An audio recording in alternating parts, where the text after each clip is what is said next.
Alhamdulillahi Rabbil Alamin. Summassalatu wassalamu ala habibi Rabbil Alamin, Sayyidina wa maulana Muhammadin wa ala alihi wa ashabihi ajma'in.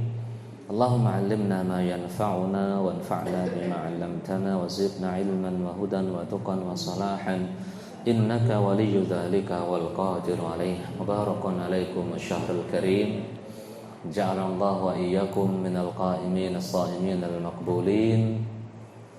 Dan semoga Ramadan ini bukan Ramadan terakhir kita.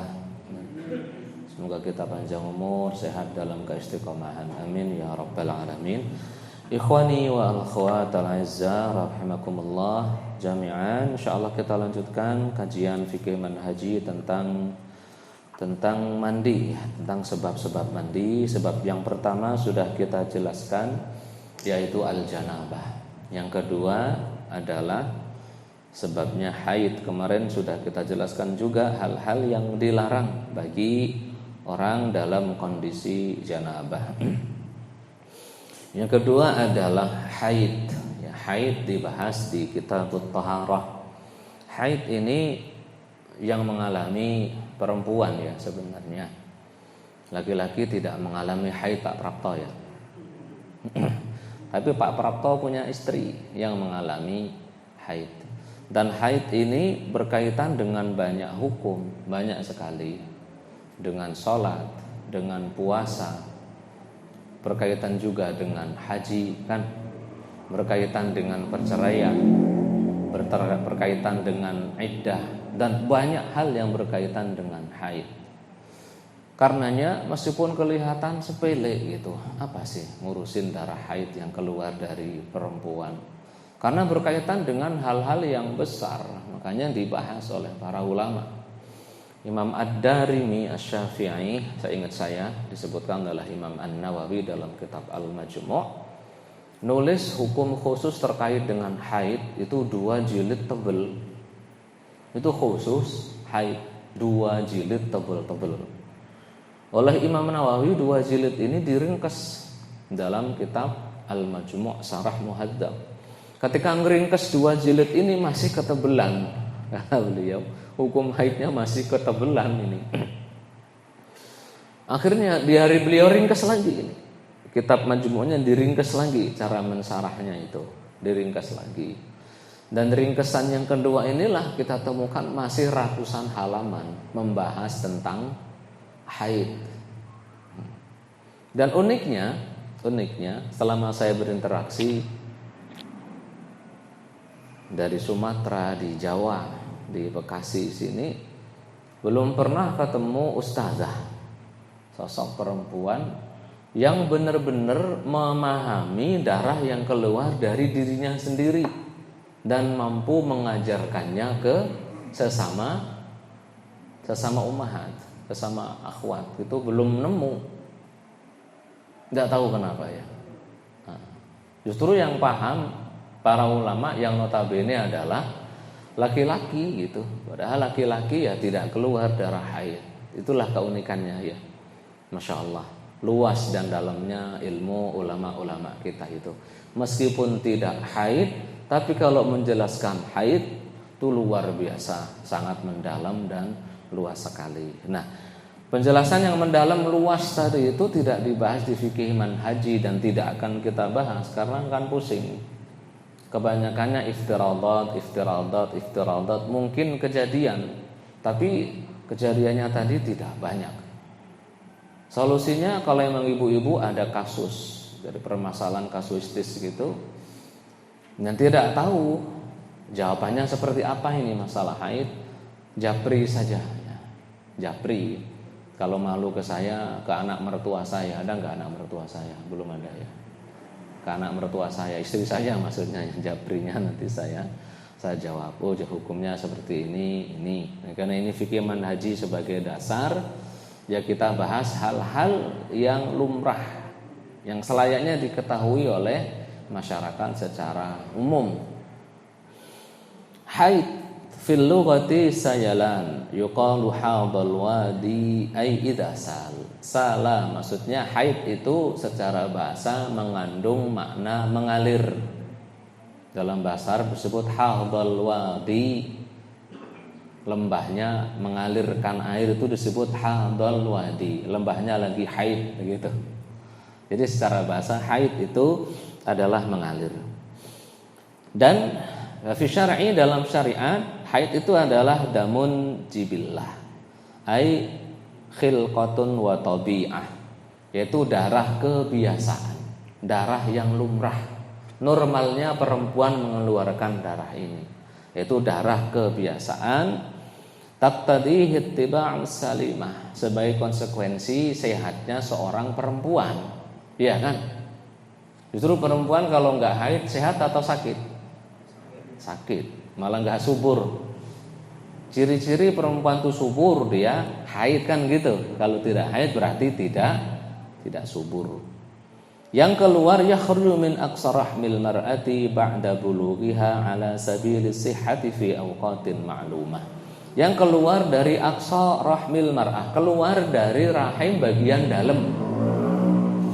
Darah haid itu keluar dari rahim bagian dalam setelah mencapai usia balik dalam kondisi sehat, bukan sakit.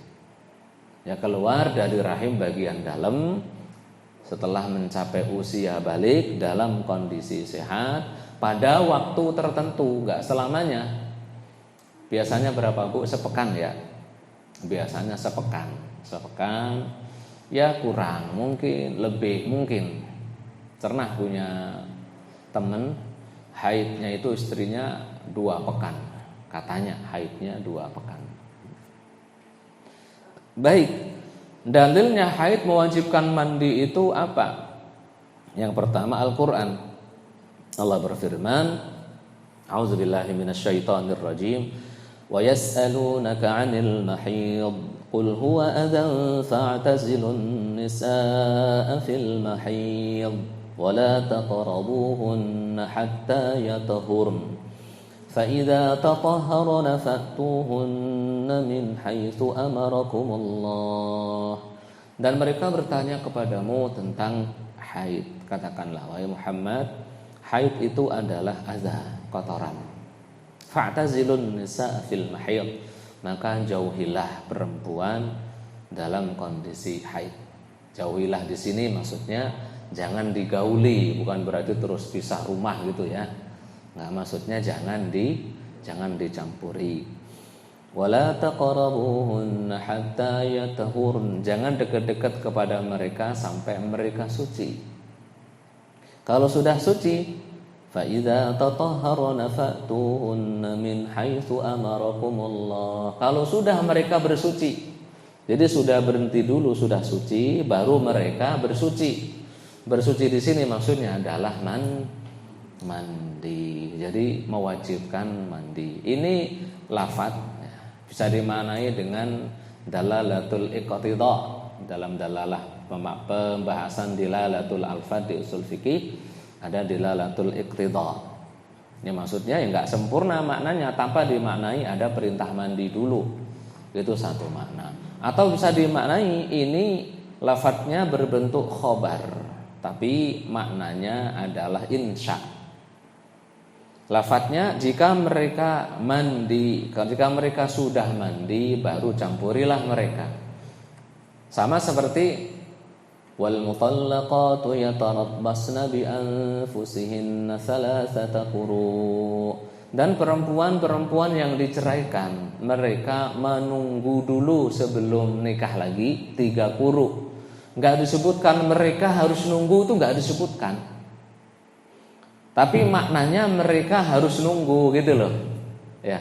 Itu maksudnya. Sama fa idza tatahharuna fa'tuhunna min haitsu amarakumullah. Jadi mereka wajib mandi. Kalau sudah mandi silahkan baru dicampuri. Itu maksudnya. Al-Baqarah 222. Adapun sunnah adalah sabda baginda Nabi sallallahu alaihi wasallam kepada Fatimah binti Abi Hubaish radhiyallahu taala anha, fa idza aqbalatil haidatu fada'is shalah. Jika haid datang tinggalkan salat, kepada Fatimah binti Hubaish sabda baginda Nabi. dalam waktu haid tinggalkan sholat. Wa idza adbarat, kalau haidnya sudah pergi, sudah suci, faghsili ankid dama wa shalli, maka bersihkanlah darahmu. Maksudnya di sini bukan bersihin darah saja, maksudnya mandilah dan sholatlah. Gitu maksudnya ya. Allahu a'lam bishawab. Ini hadis Bukhari Muslim.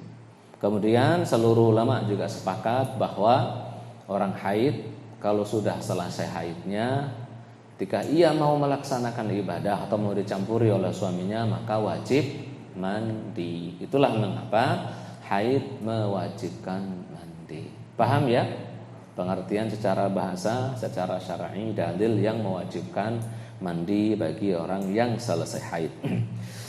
Kemudian di sini dibahas tentang sinnul bulugh, usia baligh. Baligh itu balagha yablughu buluwan. Mencapai masa dikenakan pembebanan syariat. Kewajiban, sunnahan, haram, makruh berlaku. Sebelum mencapai masa baligh ini, maka anak kecil belum diberi pembebanan. Enggak wajib sholat, wala puasa, wala haji, wala umrah, bahkan wala nutup aurat sebelum balik. Namun diusahakan untuk terbiasa, dibiasakan melakukan kewajiban-kewajiban dari kecil sebagai usaha pembiasaan.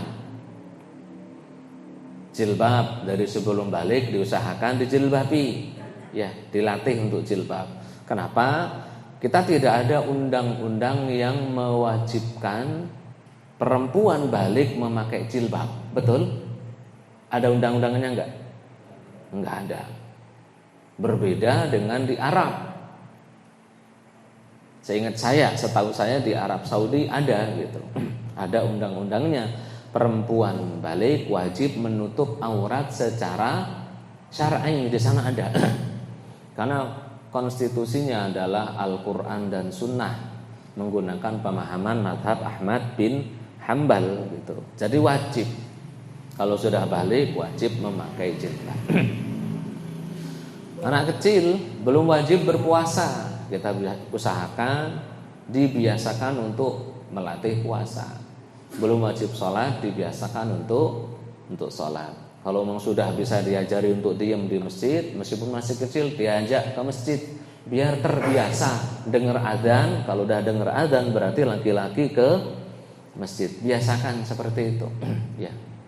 Sebab manusia itu akan mudah dengan hal yang biasa, sulit dengan hal-hal yang tidak biasa. Baik. Nah, balik itu ada tanda-tandanya. Salah satu tanda-tanda balik adalah yang pertama, ini menurut mazhab Syafi'iyah. Menurut mazhab Syafi'i, yang pertama adalah al-ihtilam. Mimpi dan keluar mani. Mimpi yang keluar mani gitu maksudnya. Mimpi basah, mimpi wis tahulah maksud mimpi di sini ya.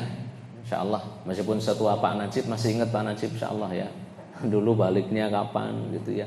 Pak Muslih insyaallah masih ingat Pak Muslih ya. Pak Haris masih ingat Pak Haris. Dulu usia berapa mimpi itu? 17. Ketua. Kalau Pak Prapto 15. SMP.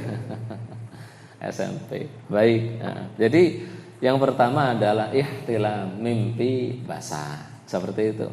Dalilnya sudah sering kita bahas ya. Naam idza ra'atil ma ya. Kalau melihat air, Rasul juga bersabda al-ma'u minal ma', air itu dari air. Maksudnya air mandi, wajib mandi itu kalau keluar air kan gitu. Yang kedua, ru'yatu damil haidi bin nisbati lil unsa. Yang kedua adalah haid. Yang kedua adalah haid bagi perempuan. Usianya biasanya nanti disebut minimalnya itu usianya 9 tahun takriban. Kira-kira, enggak pembatasan ya. 9 tahun ini penghitungannya hijriyah, bukan masehi. Ya 9 tahun hijriyah. Itu pun kira-kira, bukan batasan. Bukan harus 9 tahun, bukan kurang juga enggak masalah. Terus kemudian wal waqtul ladzi yumkinu an yahsula fihi al-ihtilam awil haid fayakunu qad tahaqqaqal bulugh. Wa huwa istikmalu tis'u sinin qamariyah minal umur. Jadi waktu yang memungkinkan haid ini adalah 9 tahun bagi perempuan. Ya, bagi perempuan 9 tahun udah mungkin mimpi basah. Enggak tahu ibu-ibu ada mimpi basah enggak kayaknya Bu ya? Enggak kayaknya ya, haid mungkin ya. 9 tahun qamariyah gitu.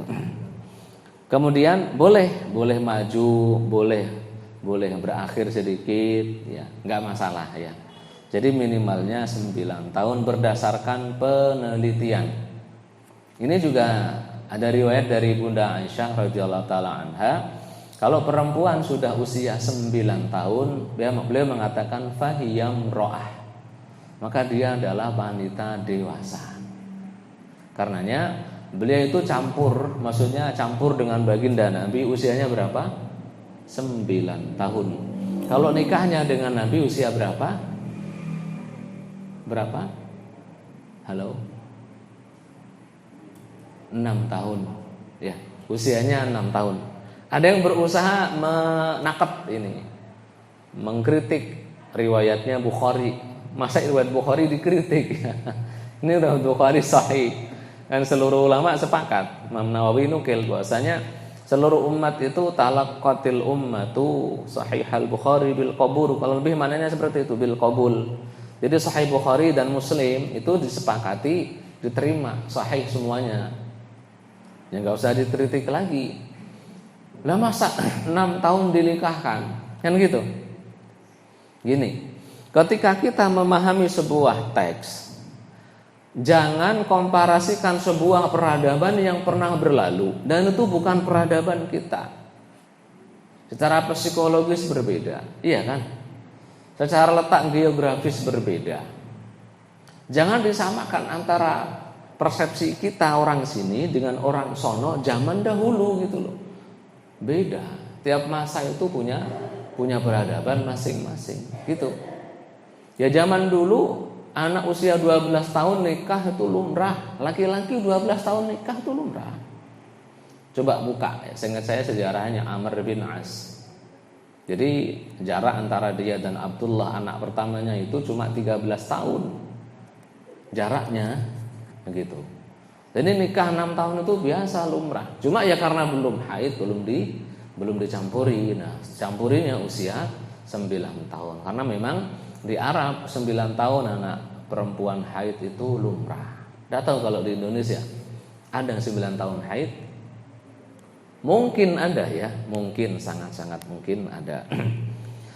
Baik, terus kemudian kata para ulama ya usia haid perempuan itu kadang bisa agak lama tergantung kondisi geografi, letak geografi, tergantung kondisi sekitar yang dikonsumsi dan sebagainya. Tapi memang 9 tahun itu ada dan banyak. Itulah yang menjadi patokan bahwasanya minimal usia haid adalah 9 tahun. Kenapa patokannya kok sekarang di penelitian? Karena ulama Syafi'i punya kaidah, semua yang tidak ada batasannya dalam syariat enggak dijelaskan secara mendetail. Enggak ada penjelasan detail minimal usia haid itu berapa, enggak dijelaskan. Maka fama'aluhu ilal wujud. Maka patokannya, standarnya adalah keberadaannya. Ada enggak gitu. Dicari penelitian berarti maksudnya. Dicari. Oh berarti nah ketemu ternyata banyak perempuan yang haid usia 9 tahun. Inilah kenapa jadikan patokan bahwa minimal usia haid berapa? 9 tahun qamariyah, bukan tahun Masehi. Jadi yang pertama ihtilam, yang kedua haid bagi perempuan secara khusus. Yang ketiga adalah istikmalul khamis asyarah minal umur. Usia 15 tahun. 15 tahun ini juga usia perhitungan qamariyah, hijriyah, kalender hijriyah, bukan kalender Masehi. Jadi mungkin 14 tahun lebih lah ya, 14 tahun. Kalau sudah genap 15 tahun secara hitungan hijriyah, maka sudah dianggap baligh. ihtilam atau tidak sudah balik. Gitu. Haid atau tidak udah mencapai usia ini berarti sudah balik. Gitu maksudnya. Lah dalilnya apa? Yang dalil apa? Dalil nomor 3 ini itu hadisnya Ibnu Umar kalau tidak salah ya dalam Sihah dan Sunan. Beliau itu ingin ikut perang apa? Perang Uhud kalau tidak salah. Usianya 14 tahun enggak diperbolehkan. Dan ketika mau ikut perang Khandaq boleh, usianya sudah 15 tahun saya ingat saya. Nah, ini 3 cara mengetahui tanda-tanda balik menurut mazhab Syafi'i. Nanti di mazhab-mazhab lain ya ada yang usianya lebih dari ini, ada yang 17 tahun saya ingat saya. Ada juga yang tumbuhnya bulu kemaluan lah, ada di mazhab lain. Ada apa namanya jakun dan sebagainya, tapi itu bukan standar menurut mazhab Syafi'i. Yang dipakai adalah 3 standar ini untuk mu'tamadnya. Ya, pendapat yang mu'tamad dipakai berfatwa. Faham ya? Jadi lihat saja anak-anaknya udah usia 15 tahun belum, udah 15 tahun berarti sudah balik ya. Kemudian pembahasan selanjutnya muddatul haid, masa haid. Haid memiliki masa minimal, masa maksimal dan masa rata-rata. Menurut Syafi'iyah, masa minimalnya adalah aqallul haidhi yaumun wa lailah, 1 hari 1 malam. Keluarnya minimal haid itu 1 hari 1 malam. Berarti kalau ada darah keluar kurang dari 1 hari 1 malam, tidak dianggap darah haid. Keluar di sini bukan berarti harus netes terus, ngucur terus. Kalau ngucur namanya pendarahan, betul Bu ya? Iya. Kalau ngucur berarti namanya pendarahan. Maksudnya keluar di sini adalah keluar di lubang kemaluan, nggak harus netes keluar. Jadi kalau dicoel, apa dicoel itu? Dicocol, apa dicocol? Ya dicolek. Dicolek apa ya dicocol jadi coel gitu, kalau ngambil tisu gini anggap tisu gitu ya.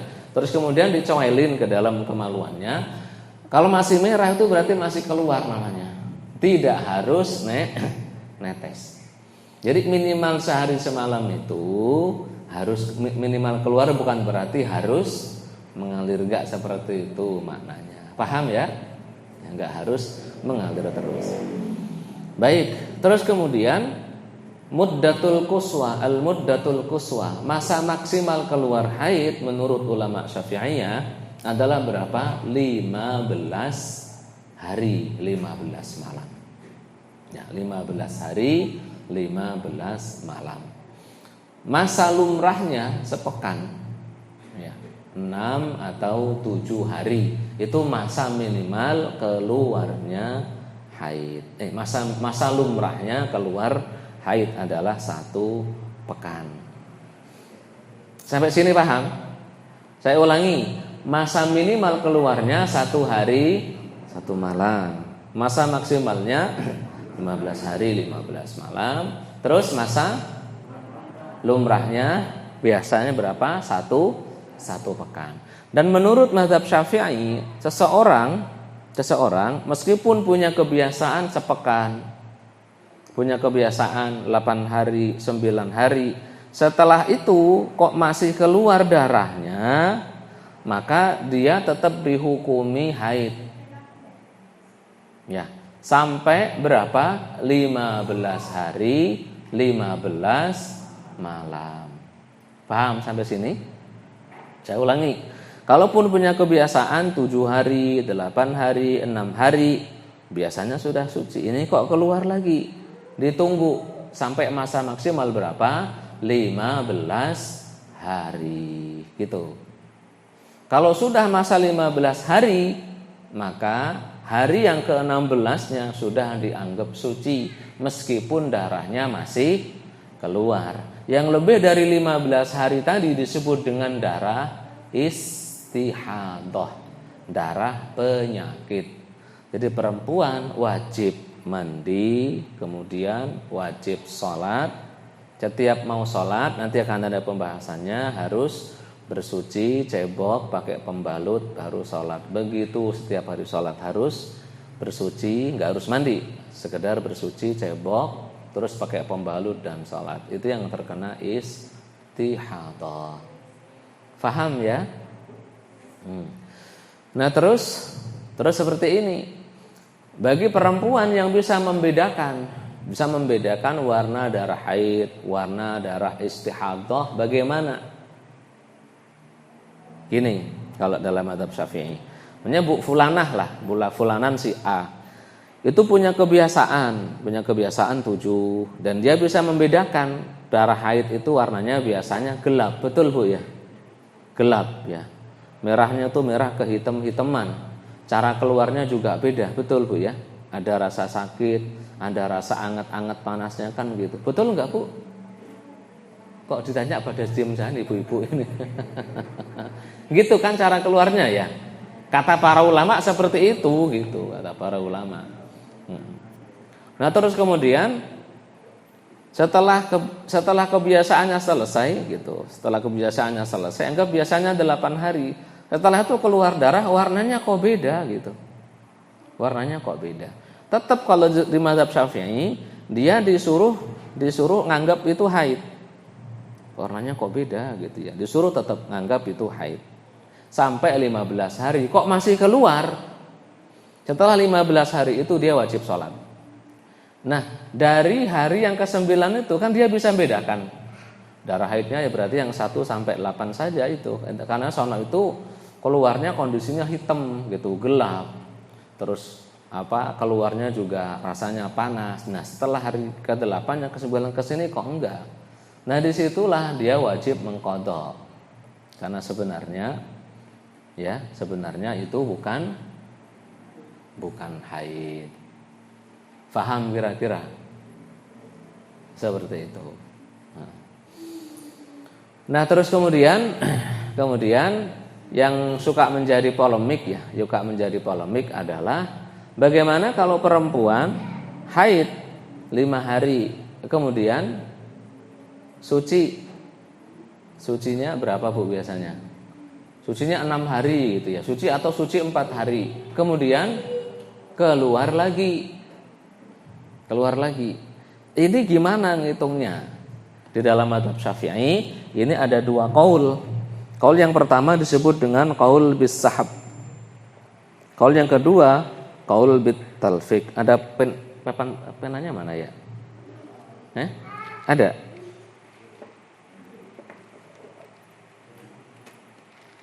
Mana?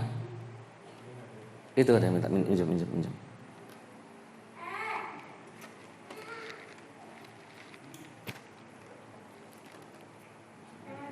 Buat marker ini. Bisa dihapus enggak? Oh, bisa dihapus ya. Jadi ini anggap 5 haid ya. Terus kemudian 4 suci. Nah, kemudian berapa? 3 haid lagi. Setelah itu baru di sini suci. Nah, ini tadi haid. Ini suci. Ini haid. Ngitungnya bagaimana? Gimana Bu? Pernah mengalami seperti ini enggak? Ngitungnya bagaimana? Ini ada 2 pendapat. Pendapat yang pertama, semuanya dianggap haid selama masih kurang 15 hari. Ini semua haid semua.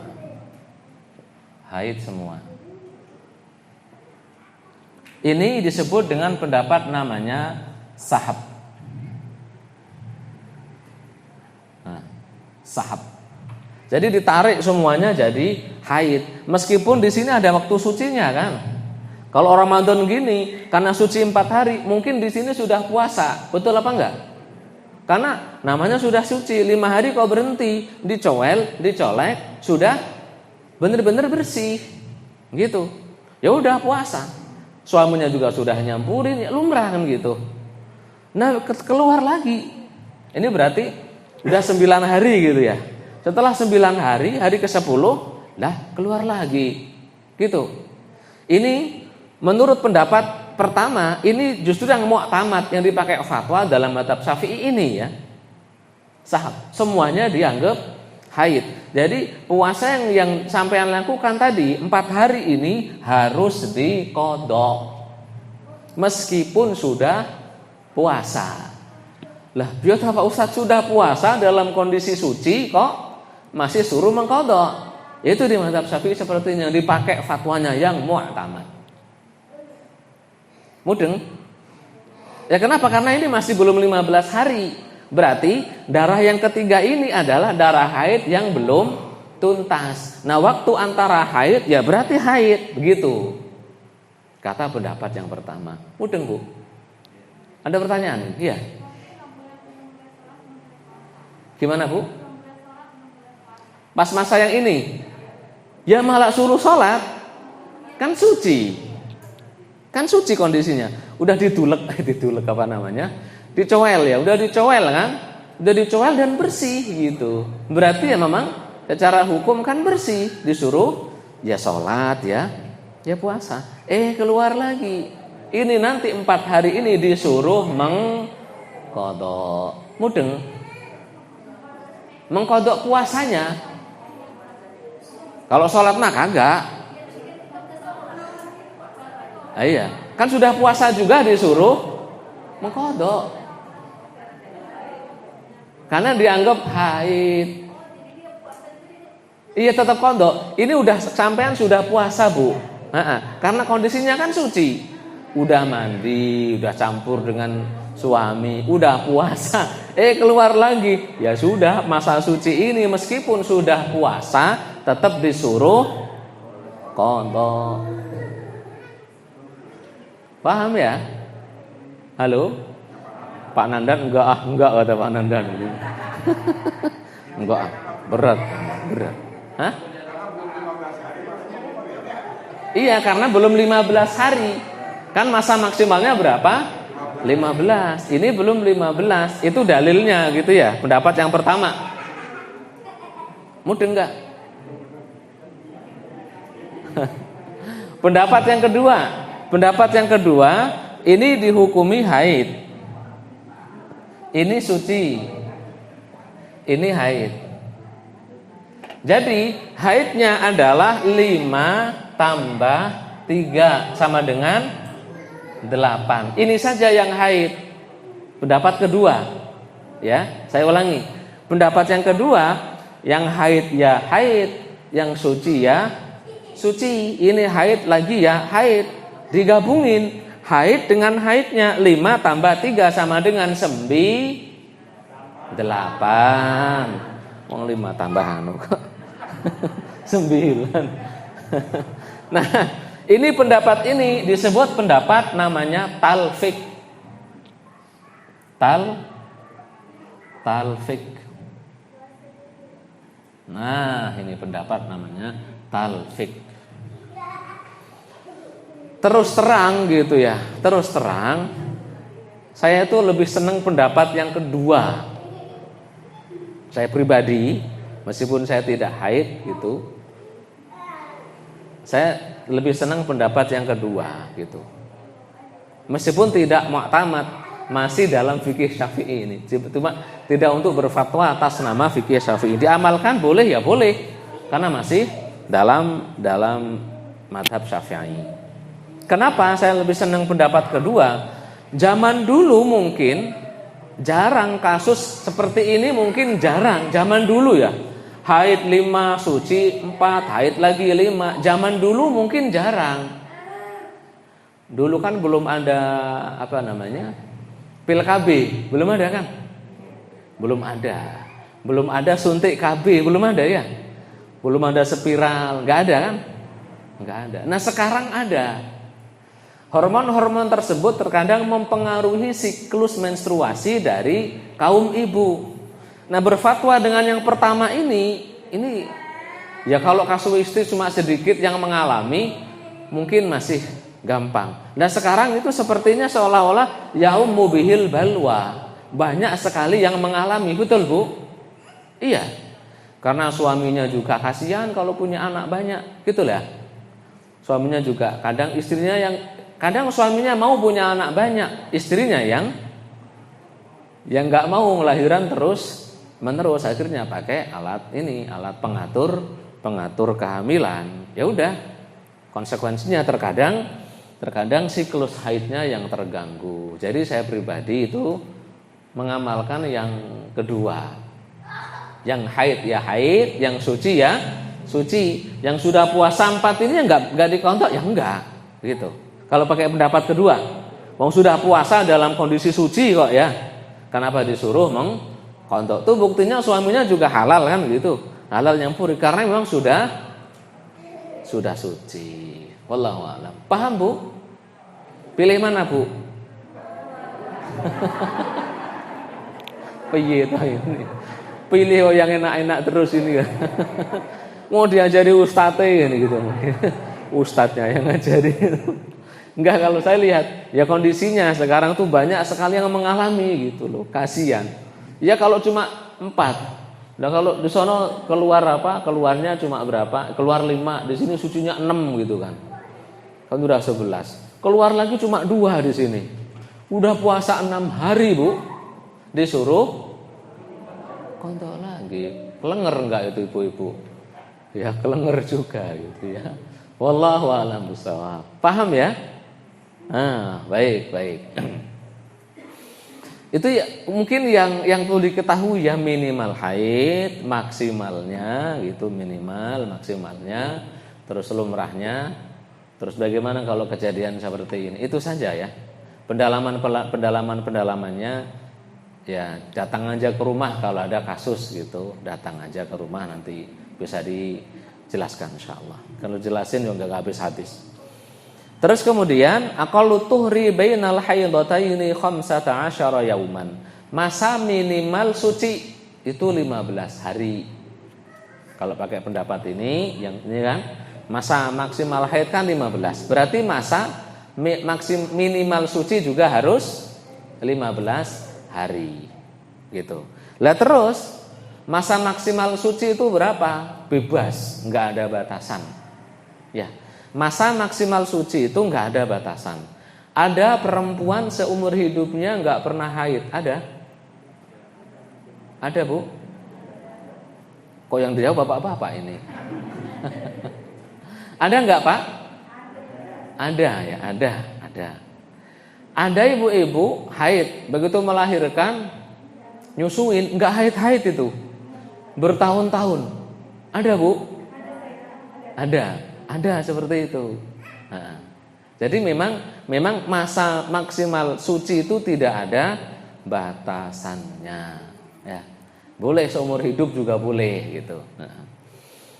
Baik, terus kemudian konsekuensinya berarti kalau perempuan lihat darah kurang dari 1 hari 1 malam atau lebih dari 15 hari 15 malam berarti darah istihadah. Atau tadi yang saya sebutkan tadi, dia bisa membedakan. Setelah 15 hari dia bisa membedakan. Oh, ternyata yang 8 hari itu yang haid setelahnya itu berarti istihadah. Nah, atau kalau nggak bisa membedakan, pakai kebiasaan setelah 15 hari boleh seperti itu. Oh, berarti ini setelah 15 hari kok masih terus. Memang seperti itu cara ngitungnya kalau di mazhab Syafi'i. Sudah 15 hari kok terus. Biasanya dulu berapa? Biasanya cuma 7 atau 9. Berarti setelah 9 hari itu dihitung istihadah. Yang hari 10 kemarin itu berarti waktunya sudah suci. Paham enggak maksudnya? Itu termasuk pendalamannya. Baik, selain darah haid berarti istihadah. Sebelum masuk ke istihadah, mohon maaf, yang keluar dari perempuan, kemaluan perempuan itu ada lagi. Ada lagi. Yang pertama apa, Bu? Darah haid. Yang kedua apa? Nifas. Nanti nifas ada. Yang ketiga istihadah. Yang keempat apa, Bu? Kan punya sendiri toh, Bu, masa nggak tahu? Bukannya punya sendiri. Yang keempat apa? Air mani. Yang kelima apa? Madhi. Madhi tahu ya? Enggak tahu, ibu enggak tahu madhi. Pelumas biasanya kalau lipidonya naik itu keluar madhi. Yang keenam apa? Halo? Keputihan. Iya, yang keenam ini keputihan. Nah, keputihan najis atau enggak? Halo? Najis atau enggak keputihan? Enggak? Ya sudah, PR ya. Keputihan itu saya tidak, coba dicari PR ya. Itu yang keluar dari perempuan. Baik, kemudian istihadah. Istihadah itu darah sakit ya. Darah penyakit, maksudnya darah penyakit bukan haid. Istihadah ini hukumnya sama dengan orang suci. Wajib sholat, wajib puasa. Suaminya juga boleh bercampur, boleh nyampurin istrinya yang terkena istihadah. Boleh i'tikaf, boleh istihadah. Boleh masuk masjid, boleh. Asalkan bisa menjamin tidak mengotori masjid. Nah, dalilnya istihadah itu seperti hukum orang suci, hadis Abu Dawud dan yang lain-lain dari Fatimah binti Abi Hubaish, annaha kanat tustahadu, beliau terkena darah istihadah. Rasul bersabda kepadanya, "Idza kana damul haidati fa innahu damun aswadu yu'raf." Darah haid itu adalah darah yang warnanya hitam, ma'ruf, diketahui warnanya. Fa idza kana dzalika famsiki 'anis shalah. Kalau darah yang itu maka jangan salat. Fa idza kana al-akhar fatawaddi wa shalli innama huwa 'irqun. Tapi kalau selain itu, maka wudulah dan salatlah. Jadi darah istihadah itu darah seperti orang yang sedang suci. Meskipun keluar darah, hukumnya hukum suci. Wajib salat, wajib puasa. Mudeng atau enggak ini? Halo? Ustaz Rais mudeng ya? Mudeng. Nanti Ustaz Rais akan mengalami ini kan, baru punya anak ini. Udah mikir KB juga pasti kan ya. Nanti akan mengalami kalau sudah mikir KB ini. Baik, juga dari Bukhari Muslim dari Aisyah radhiyallahu anha qalat ja'at Fatimah binti Abi Hubaish ila Nabi sallallahu alaihi wasallam. Fatimah binti Abi Hubaish datang kepada baginda Nabi bertanya, "Ya Rasulullah, inni mar'atun istahadu fala athhur." Ya Rasulullah, aku ini perempuan yang selalu keluar darah istihadah. Enggak pernah suci itu maksudnya. Afa'ada was-shalah, apakah aku meninggalkan salat?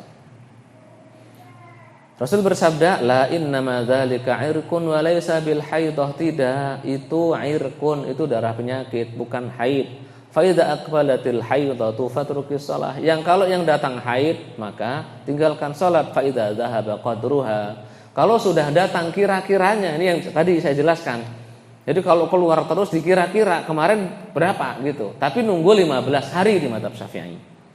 Oh, bulan lalu cuma 7. Berarti setelah 7 itu adalah darah istihadah. Seperti itu. Fa idza dhahaba qadruha faghsili 'anki dama wa shalli. Kalau sudah lewat gitu kira-kiranya, maka salatlah, sabda baginda Nabi sallallahu alaihi wasallam. Kemudian apa saja yang diharamkan untuk orang-orang, untuk perempuan yang sedang haid? Yang pertama salat bil ijma'. Ya, bil ijma' wal Qur'ani was sunnah. Salat dengan kesepakatan seluruh ulama, tidak diperbolehkan, haram bahkan hukumnya. Yang kedua, membaca Al-Qur'an dan memegangnya serta membawanya sebagaimana orang junub. Ini sering diperdebatkan sekarang ini. Sering diperdebatkan jumhur ulama bima fihi Syafi'iyah wal Hanabilah wal Hanafiyah juga, ingat saya, itu mengatakan orang haid tidak boleh membaca Al-Qur'an. Wala membawanya, enggak boleh, wala memegangnya. Kalau memegang dan membawa, sabda baginda Nabi, wa alla yamassal Qur'ana illa tahir. Tidak boleh menyentuh Al-Qur'an kecuali orang yang suci, gitu. Kalau membacanya, ini jumhur ulama mengatakan tidak boleh. Kenapa? Ada dalil, tapi dalilnya ini dhaif ya. Rasul bersabda, aku tidak menghalalkan Quran bagi orang junub dan orang haid. Hadis ini dhaif. Tapi dhaif dikuatkan dengan qiyas. Dhaif dikuatkan dengan qiyas. Kiasnya kias apa? Kias dengan orang junub. Orang junub hadisnya sahih. Rasul berwudu kemudian membaca Al-Qur'an. Dia bersabda, "Hakadza liman kana laisa junuba. Ammal junubu fala wala ayah." Seperti inilah boleh, maksudnya membaca Quran itu boleh bagi orang yang tidak junub. Adapun orang junub fala wala ayah, tidak boleh membaca meskipun hanya satu ayat. Kalau niatnya membaca Quran, enggak boleh, sabda baginda Nabi. Perempuan yang haid itu sama dengan yang sedang junub. Kenapa? Sama-sama wajib mandi kalau mau ibadah. Betul atau enggak? Karenanya kias itu dalil atau bukan? Dalil menurut 4 mazhab. Kias itu dalil menurut 4 mazhab. Karena kias itu dalil, ya orang haid dikiaskan dengan yang sedang junub. Karenanya tidak boleh membaca Al-Quran. Faham ya? Yang membolehkan diantaranya madhab zahiriyah. Karena madhab zahiriyah tidak berdalil dengan kias musawi. Maunya berdalil dengan kias aulawi saja. Nah ini karena kiasnya persamaan, bukan kias aula, ada jenis-jenis kias ya. Ini kiasnya musawi, persamaan, enggak mau madhab zahiriyah. Karenanya tidak ada teks Al-Quran yang melarang orang haid baca Quran. Tidak ada hadis sahih yang melarang orang haid baca Quran menurut zahiriyah. Mereka berfatwa boleh bagi orang haid membaca Al-Quran. Pendapat inilah yang dikuatkan oleh mayoritas ulama-ulama Saudi. Mayoritas, enggak semua. Mayoritas ulama Saudi sekarang ini menguatkan pendapat orang haid boleh membaca Al-Quran. Nah kemudian lulusan Saudi seperti saya dan teman-teman lumrahnya menguatkan pendapat masyayikh itu, kan guru kami gitu. Makanya dibawa ke Indonesia di sini terkadang tidak dikomparasikan lagi dengan pendapatnya Syafi'i wala Hambali wala apa, karena belajarnya kepada syekh ustadz yang dirasa sudah alim gitu, menguatkan pendapat zahiriyah. Berfatwa di sini orang haid boleh membaca Quran. Faham ya? Tapi memang ini pendapat khilaf. Memang khilaf. Dari zaman dulu sudah khilaf. Jadi ya yang mau memakai pendapat boleh monggo. Yang mau mengatakan pendapat tidak boleh ya silahkan. Semuanya ditanggung sendiri-sendiri nanti di akhirat, kan gitu. Ya apa enggak? Yang mengatakan boleh ya nanti ya nanggung. Kalau saya pilih pendapat yang tidak boleh, saya terus terang pilih pendapat yang tidak boleh. Ngikut Syafi'i, ngikut Ahmad, ngikut Hanafiyah, jumhur ulama enak gitu. Maksudnya kalau ditanya, nanti ditanya malaikat, semoga nggak ditanya gitu. Ditanya langsung Imam Syafi'i saja gitu ya. Gitu ditanya ngikut sono gitu. Ya kalau antum mau berfatwa boleh, gara-gara fatwa antum tersebut antum meyakini itulah yang paling hak atau ainul hak, yang benar-benar hak, pasti benar gitu, ya silahkan. Kan nanti ditanya di sana, konsekuensinya kan ada kan. Ini namanya fatwa itu kan mewakili Allah, ya apa enggak? Fatwa itu mewakili Allah, mewakili Rasulullah Sallallahu Alaihi Wasallam. Berat, konsekuensinya berat. Karena saya tidak berani. Saya beraninya ya nggak boleh ngikut jumhur ulama, karena kias itu dalil. Ya kias adalah dalil, apalagi dikuatkan dengan hadis meskipun dhaif, bukan palsu. Faham ya? Tidak boleh baca Quran, tapi boleh untuk ngajar Al-Quran. Niatnya ngajar Al-Quran, guru-guru boleh. Untuk belajar Al-Quran boleh, karena memang niatnya bukan membaca Quran tapi belajar. Jadi adik-adik yang masih di pesantren tahfidz, ya perempuan-perempuan yang masih di tahfidz gitu, atau emak-emak di sini mungkin memang ada jadwalnya khusus setoran gitu. Kalau yang memang setoran aja, siapin. Niatnya belajar, ngafal, niatnya ngafal. Enggak perlu alasan lagi haid, enggak masalah. Itu al-hajah darurah. Hajat yang darurat. Karena memang jadwal tahfidnya di situ gitu. Ya harus tahfid. Di pesantren tahfid tiap hari harus setoran, nggak ada alasan haid atau tidak haid, nggak masalah insyaallah. Ini darurat ya, karena darurat. Jika tidak diperbolehkan nanti mau berapa tahun membiayai anak di pesantren itu. Apalagi anaknya malas-malas ngapal, nggak haid juga ngaku haid. Iya gitu kan. Berat ini udah 10 juz udah barat gitu.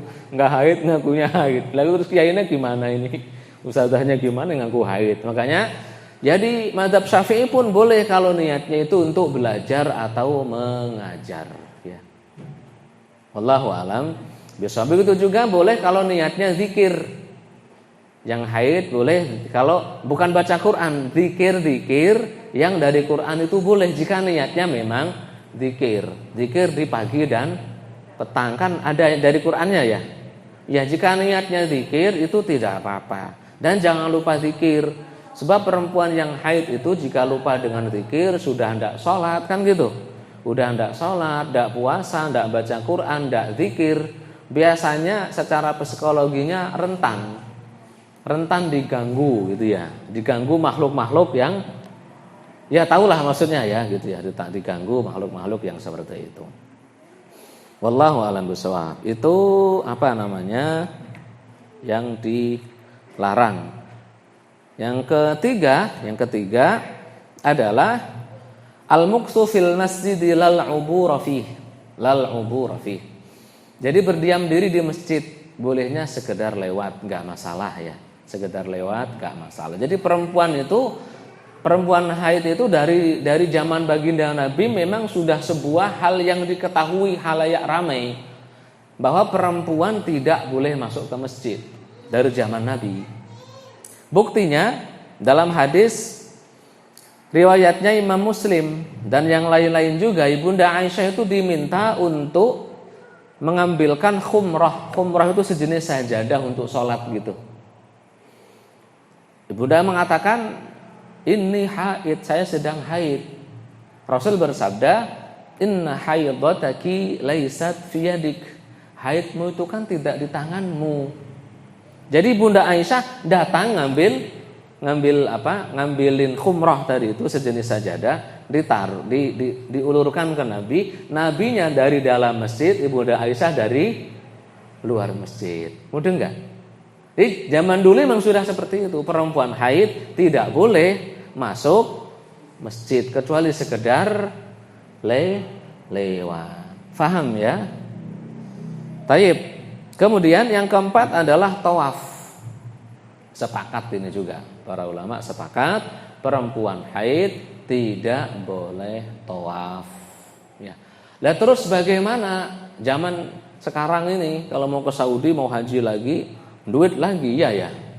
Belum tawaf ifadah harus pulang. Nanti kalau ke sono lagi bayar umroh berapa itu ya? Nunggu berapa bulan umroh. Mahal itu ya. Ya kalau banyak duitnya mah seneng-seneng aja kayak kita ya. Pulang Dzul Hijjah gitu. Nanti terus setelah Dzul Hijjah bulan apa? Safar gitu ya. Bulan Safar sono lagi untuk apa? Untuk ihram gitu, untuk menyempurnakan. Ya kalau masih gadis gitu ya, masih gadis, belum punya suami, mungkin aja pulang dulu. Kan yang enggak boleh cuma berhubungan badan toh. Gitu. Jadi pulang dulu, nanti begitu sudah selesai kesana lagi untuk tawaf sama sa'i. Boleh. Seperti itu afdalnya gitu. Nah zaman sekarang bagaimana? Zaman sekarang minum pil penghambat haid. Penunda bukan penghambat, penunda haid. Boleh selama tidak berbahaya dan tidak terbahaya. Konsultasi saja dengan dokter ya. Ada yang mau haji Bu? Ada? Udah pada daftar haji? Sudah ya. Nah nanti caranya sebelum haji datang ke dokter. Sebelum berangkat haji datang ke dokter, bilang saya jadwalnya haji tanggal sekian-sekian. Haid saya biasanya tanggal sekian-sekian. Nanti dikasih pil Primulut kalau tidak salah namanya itu di sono ya. Nah, dokternya akan ngasih saran. Oh ini diminum sebelum haid hari kesekian, dosisnya ini. Nanti benar haidnya tertunda Bu. Haidnya tertunda itu. Sampai setelah tawaf tawaf ifadah, udah sa'i, udah selesai, tahallul sani, tahallul akbar, udah selesai semua, udah halal suaminya, campur. Biasa udah cari kamar berkah itu, kamar barokah. Biasanya. Kalau udah cari kamar barokah gitu, udah. Kalau udah selesai tahallul sani, udah. Enggak usah minum lagi, udah bebas. Kalaupun enggak tawaf wada, enggak masalah, gugur. Kewajiban tawaf wada itu gugur untuk perempuan yang haid. Minum saja enggak masalah insyaallah. Obat penunda haid. Kalau puasa enggak usah minum obat penunda haid. Ngapain? Wong boleh diganti ya. Selanjutnya, kalau haji memang ya tadi itu kesulitan. Kesana lagi duit lagi 25 juta lagi. Iya kan 25 juta lagi. Ya kalau ada duitnya, kalau enggak makanya lah mending obat paling berapa puluh ribu gitu diminum teratur, nanti haidnya jadi tertunda. Yang repot kalau masih belum nikah sih ya. Yang repot kalau masih belum nikah. Katanya minum obat itu kurang baik. Katanya seperti itu. Wallahu a'lam bishawab. Jadi yang keempat adalah tawaf ya. Tawaf tidak diperbolehkan. Rasul bersabda kepada Ibunda Aisyah dalam hadis sahih Bukhari Muslim saat Ibunda Aisyah sedang haid, if'ali ma yaf'alil hajj ghaira alla tatufi bil bait. Kerjakan semua ritual manasik haji kecuali jangan tawaf. Jadi enggak boleh kecuali tawaf maksudnya, kecuali tawaf, jangan tawaf. Itu yang tidak diperbolehkan. Wallahu a'lam bishawab. Taib. Kemudian dia selanjutnya adalah yang diharamkan untuk orang haid, haram lewat ke masjid, lewat masjid jika dikhawatirkan mengotori darahnya. Darahnya mengotori masjid juga tidak diperbolehkan. Karena seluruh ulama ijma tidak boleh membawa najis ke masjid, enggak boleh. Ngotori masjid dengan hal yang najis itu enggak boleh. Lagi kita bawa najis di perut, ya itu mah belum enggak selama belum keluar namanya belum najis kan gitu. Yang kedua berpuasa, orang haid juga tidak diperbolehkan puasa, haram hukumnya. Ya. Jadi wajib diganti lagi nanti setelah selesai haidnya ya, dengan ijma. Nah, kemudian permasalahan mengganti puasa ini. Boleh atau tidak? Puasa Syawal dulu baru nanti mengganti. Boleh atau tidak? Ini kan sering ditanyain ini. Ya, kan ribut. Nanti kalau sudah bulan Syawal ada yang share itu. Enggak boleh berpuasa Syawal kecuali sudah mengqadha. Betul, Bu? Seingat saya, ingatan bisa salah loh, Bu. Seingat saya itu mazhab Hambali. Ya, mazhab jumhur boleh. Karena mengapa? Waktu qadha haid itu muwassa'. Wajaba wujuban muwassa'an. Wajib tapi kewajibannya itu muwassa', luas, lama gitu. Sampai kapan? Sampai Sya'ban. Sedangkan kesunahan puasa Syawal itu mudhayyak, sempit, hanya di bulan Syawal. Katanya boleh puasa sunnah dulu baru nanti mengqadha kalau pakai dalil jumhur ulama. Paham ya? Baik, kemudian yang ketiga adalah berhubungan badan dengan suami maksudnya, suami dengan istrinya maksudnya. Enggak boleh, makanya ini perlu dipelajari laki-laki gitu. Karena laki-laki sekarang kita ini kan ya rata-rata istrinya satu, Pak ya. Pak Muhyiddin berapa? Baru satu. Ustaz Yuda? Satu aja belum gitu. Satu aja belum. Pak Winarto? Satu kan? Sudah satu katanya sudah satu. Pak Ernawan? Satu semua kan gitu. Satu semua. Nah, jadi perlu tahu ini. Nah, kalau istrinya dua mah enak gitu ya. Enak dalam masalah ininya gitu maksudnya. Jadi satunya haid mungkin di sono enggak haid, apalagi tiga mungkin sono haid sininya enggak haid. Zaman dulu lebih enak lagi, mungkin zaman dulu. Jadi istrinya satu budak bisa bebas kan. Istrinya haid punya budak mungkin 2, 3, 4 selusin juga kan boleh, 20 juga boleh, 40 juga boleh kalau namanya budak. Asal kuat ngasih nafkah aja gitu. Boleh lah, sekarang kan enggak. Jadi perlu belajar ini. Kalau haid tidak boleh dicampuri gitu. Wala taqrabuhunna hatta yatahurun, jangan dekat. Yang tidak boleh itu mencampuri atau bagaimana di mazhab Syafi'i, yang tidak boleh itu area pusar sampai lutut. Area pusar sampai lutut nggak boleh. Nggak boleh deket-deket area pusar sampai lutut. Selain itu boleh. Makanya dulu saya ditanya oleh Pak Muhyiddin apa hukumnya karaoke. Saya bingung. Pak Muhyiddin dapat siapa yang nanya dulu karaoke itu? Pokoknya di kajian di musola apa itu dulu? An-Nur ya. Kalau karaoke gimana? Karaoke apa? Saya bilang. Ya lagunya apa dulu gitu kan? Bukan lagu karaoke gitu loh Pak Ustadz. Istri haid kita karaoke, terus karaoke. Ya karaoke apa? Saya terlalu goblok gitu mungkin. Enggak mungkin. Karaoke apa maksudnya? Oh karaoke itu gitu maksudnya. Nah karaoke seperti itu boleh atau tidak? Kalau pakai keterangan-keterangan di mazhab Syafi'i gitu ya. Kita buka kitab Fathul Mu'in, Bihasyati I'anatit Talibin, juga kitab-kitab yang lain gitu. Secara kaidah boleh, nggak masalah ya. Secara kaidah boleh. Saya nggak mau menyebutkan vulgarnya di sini, nggak enak karena masih ada yang belum nikah gitu. Tapi bisa tak bukain bukunya itu, bisa tak bukain keterangannya. Pakai konsekuensi kaidahnya itu bisa, boleh. Jadi karaokean boleh Pak Muhyiddin ya. Oh bukan yang nanya. Atau Pak Sirajuddin itu yang nanya dulu. Ana Pak Siraj. Hah? Pokoknya jamaah An-Nur gitu ya, nanya karaokean gitu. Atau Pak Rudi enggak tahu. Karaokean gitu. Jadi ya kalau menurut Imam Nawawi dalam kitab Al-Majmu' itu sebenarnya yang lebih kuat secara dalil yang tidak boleh itu kemaluan. Selain kemaluan sebenarnya boleh-boleh saja. Tapi khawatirnya kalau udah dekat-dekat ke kemaluan itu bablas gitu loh. Khawatirnya bablas. Makanya Abdullah bin Mas'ud radhiyallahu taala anhu bertanya kepada baginda Nabi sallallahu alaihi wasallam, yang halal bagi kami pada istri-istri yang sedang haid itu apa? Rasul bersabda, la kama fauqal izar. Yang di atas izar. Izar itu jarik. Tahu jarik Bu ya? Apa jarik itu ya? Kain. Enggak semua kain jarik loh. Hah? Ya kain, tahu jarik ya? Yang dipakai itu biasanya dari pusar sampai lutut. Nah itu yang halal di atas itu. Berarti di dalam itu tidak diperbolehkan. Itu yang difatwakan ya. Meskipun yang kuat menurut Imam Nawawi bersenggama. Selain itu masih boleh selama tidak dekat-dekat. Wallahu a'lam bishawab.